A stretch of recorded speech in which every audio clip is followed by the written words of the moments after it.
Open your book and move to page number 179. Student, in previous lecture we have finished exercise 10.3. So today we are going to start exercise 10.4. My first question: two circles of radius 5 cm and 3 cm at 2 points and the distance between their centers is 4 cm. Find the length of the common chord. Student, इसके लिए आप कैसे figure को draw करेंगे? सबसे पहले आप student O dash 4 centimetre की ड्रा कर लेंगे. ओके, अब सेंटर ओ पर आप 5 सेंटीमीटर का एक सर्कल ड्रा करेंगे और सेंटर ओ डैश पर एक 3 सेंटीमीटर का सर्कल ड्रा करेंगे. ओके, जहाँ पे ये कट करेंगे उनको आप ओ से ज्वाइन करेंगे एंड ओ डैश से ज्वाइन करेंगे. ओके, एंड ए बी जो कॉमन कोड है उसको आप ज्वाइन कर देंगे. क्लियर? स्टूडेंट, इसमें आपको कॉमन कोड ए बी की लेंथ पूछी गई है इसमें, तो इसको आप कैसे सॉल्व करेंगे वो देखिए. इन ओ ए ओ डैश, ओ ए ओ डैश मीन्स ये ओ डैश के जो ऊपर ट्राइंगल बन रहा है ओ ए ओ डैश, इसमें अगर मैं ओ ए का स्क्वायर करूँ तो ओ ए का स्क्वायर कितना होगा? 5 स्क्वायर इज इक्वल टू 25. अब ओ डैश कितना गिवन है आपको? 4 centimetre and O dash A कितना गिवन है? 3 centimetre. O dash square plus A O dash square, तो इसकी वैल्यू आप पुट करेंगे 4 स्क्वायर प्लस 3 स्क्वायर, तो ये हो जाएगा 16 स्क्वायर. 16 वैल्यू, इसका 9 हो जाएगा. दोनों को आप ऐड करेंगे 25 हो गया. तो आपने यहाँ से क्या देखा? O A square is equal to O dash square plus A O dash square. ये आपको लर्न होगा ये पाइथागोरस थ्योरम से. ये क्या होता है? Hypotenuse square is equal to base square plus perpendicular square. So angle A O dash O is equal to 90 degree. A O dash means ये एंगल जो है इतना, ये 90 डिग्री प्रूफ हो गया. इसी तरह से आप जो नीचे बिलो साइड में ओ डैश के जो बिलो साइड में एक ट्राइंगल बन रहा है O B O dash, same यही प्रॉपर्टी आप यहाँ पे भी फॉलो करेंगे तो ये एंगल भी आपका 90 डिग्री का हो जाएगा. देखो मैंने राइट भी किया है, वही सेम आपको राइट करना है. तो यहाँ पे स्टूडेंट आपने क्या देखा? इक्वेशन 1 आपका आया A O dash O is equal to 90 and equation 2 में क्या आया? Angle B O dash is equal to 90. तो इक्वेशन 1 और 2 को आप ऐड करोगे. इक्वेशन 1 क्या है? A O dash O plus B O dash O is equal to कितना हो जाएगा? 90 प्लस 90 180. किसी भी 2 एंगल का सम अगर 180 होता है तो इसका मतलब क्या है कि वो लीनियर पेयर है. क्लियर? अब देखो यहाँ पे स्टूडेंट, यहाँ पे आप फिगर में देख सकते हैं ए ओ डैश मीन्स इतना एंगल, फिर B O dash O means ये एंगल. जब मैं इन दोनों एंगल को सम करूंगी तो उस एंगल का नेम क्या हो जाएगा? ऐड करूंगी तो उनका नेम होगा फिर A O dash B means A O dash O and B O dash O. इन दोनों को ऐड करने पर एंगल का नेम क्या हो जाएगा? फिर A O dash B. So A O dash B is equal to 180. अभी प्रूफ किया आपने. A O dash B will be a straight line, क्योंकि इसका 180 एंगल प्रूफ हो गया. तो इसका मतलब क्या? 180 किसी एंगल को आप प्रूफ कर देते हैं तो इसका मतलब क्या होता है? वो स्ट्रेट लाइन है. जब ये स्ट्रेट लाइन है तो इसका मतलब ये स्ट्रेट होगी, फिर बिल्कुल सीधे स्ट्रेट होगा, तो फिर इनका सम ए बी के इक्वल होगा. तो ओ dash A plus O dash B का सम किसके इक्वल होगा? ए बी के. तो मैंने यहाँ राइट भी किया है, A B is equal to O dash A plus O dash B. 3 plus 3 is equal to कितना हो जाएगा? 6 सेंटीमीटर. तो A B is equal to कितना हो गया? 6 सेंटीमीटर. स्टूडेंट, मैथ में आप देख सकते हैं बहुत से मेथड होते हैं क्वेश्चन को सॉल्व करने के लिए.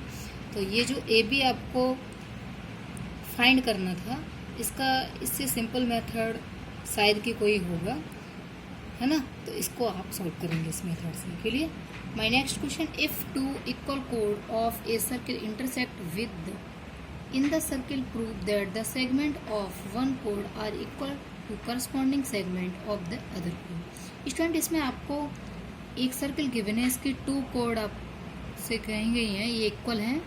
तो ये ए बी और सी डी आपस में इक्वल आपको गिवन है ना?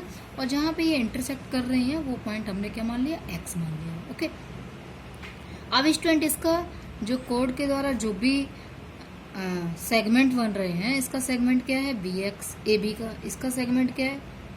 D x. तो हमें यह क्वेश्चन में प्रूव करना है बी एक्स किसके इक्वल होगा? डी एक्स के, एंड सी एक्स किसके इक्वल होगा? ए एक्स के. क्लियर हो गया। तो गिवन में आप क्या राइट करेंगे, A B is equal to C D and intersect at X. Proof to prove means हमें इस क्वेश्चन में क्या प्रूव करना होता है, B X is equal to D X prove करना है and C X is equal to A X prove करना है। क्लियर। कंस्ट्रक्शन, कंस्ट्रक्शन का मतलब होता है जो फिगर में हम जो हमको गिवन नहीं होता हम एक्स्ट्रा वर्क करते हैं। मीन्स आपने एक्स्ट्रा क्या किया, सेंटर ओ से ओ एल परपेंडिकुलर किया, परपेंडिकुलर ड्रा किया किस पे, ए बी पे, and O M perpendicular draw किया किस पे, एक्स डी पे। क्लियर। एंड ओ एक्स को आपने ज्वाइन कर दिया। क्लियर। अब देखो प्रूफ, प्रूफ में आपको टू ट्राइंगल दिख रहे हैं, O L X and O M X दिख रहे हैं, O L X O M X, ये दोनों देखिए। इसमें स्टूडेंट ये एंगल देखो अभी 90 डिग्री का मैंने इसलिए बताया था, ये परपेंडिकुलर तो ये 90 का होगा, तो एम भी 90 का होगा। O L X is equal to O M X 90 degree. Okay.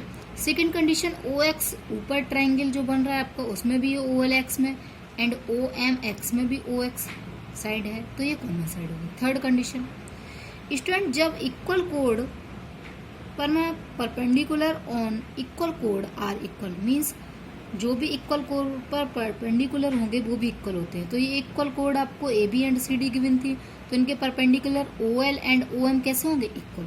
Third condition, तो किसी भी आप दो ट्राइंगल की कोई भी तीन कंडीशन इक्वल प्रूव कर देते हैं, उसका क्या मतलब होता है कि वो दोनों ट्राइंगल कैसे होंगे, कॉन्ग्रुएंट। तो ये दोनों ट्राइंगल जो आपने ऊपर गिवन लिए थे जो आपने, वो कैसे हो गए, कॉन्ग्रुएंट।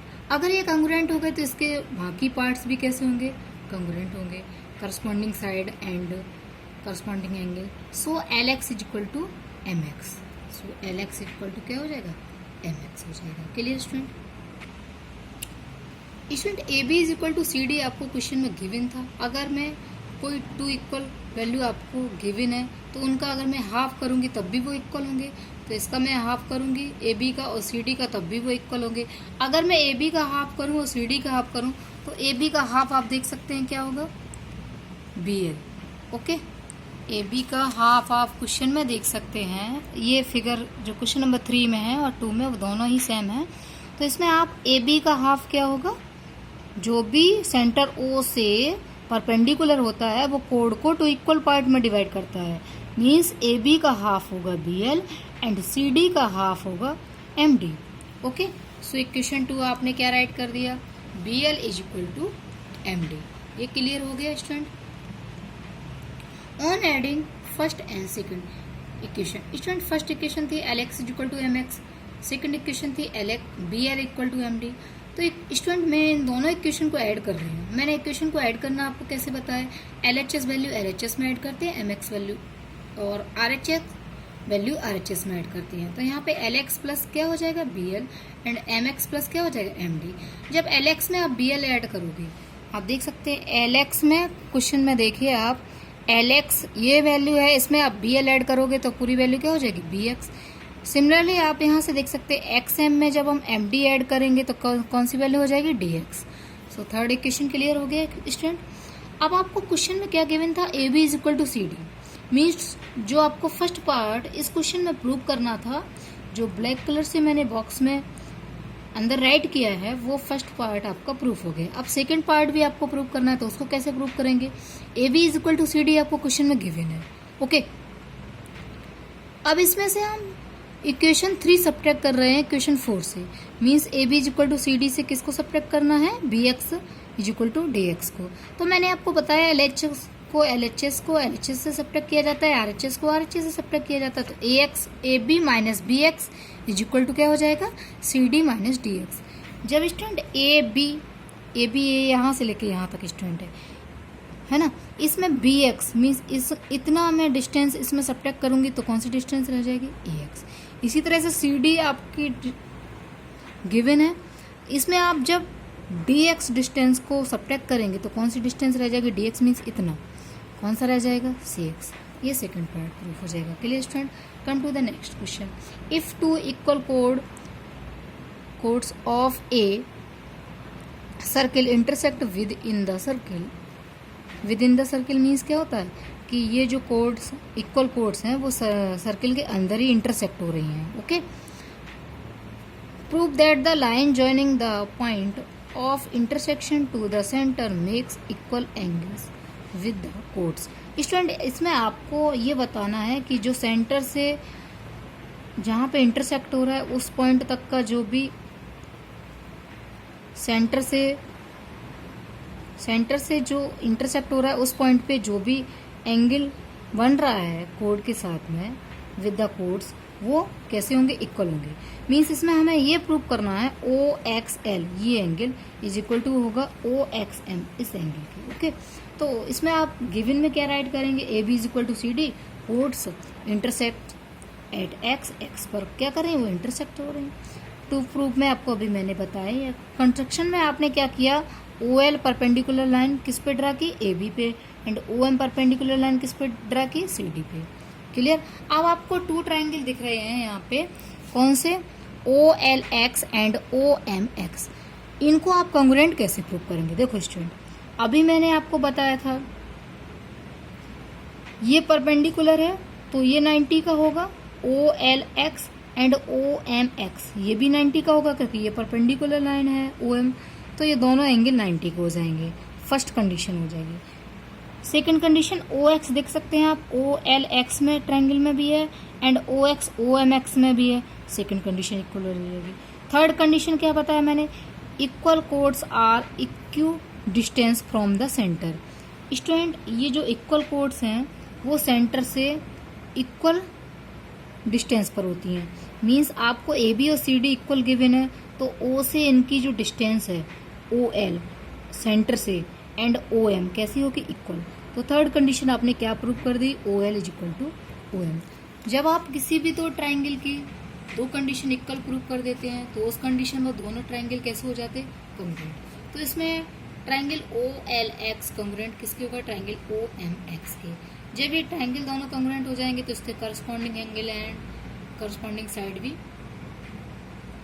कैसे हो जाएंगे, फिर equal. So angle OXL is equal to OXM. Clear student.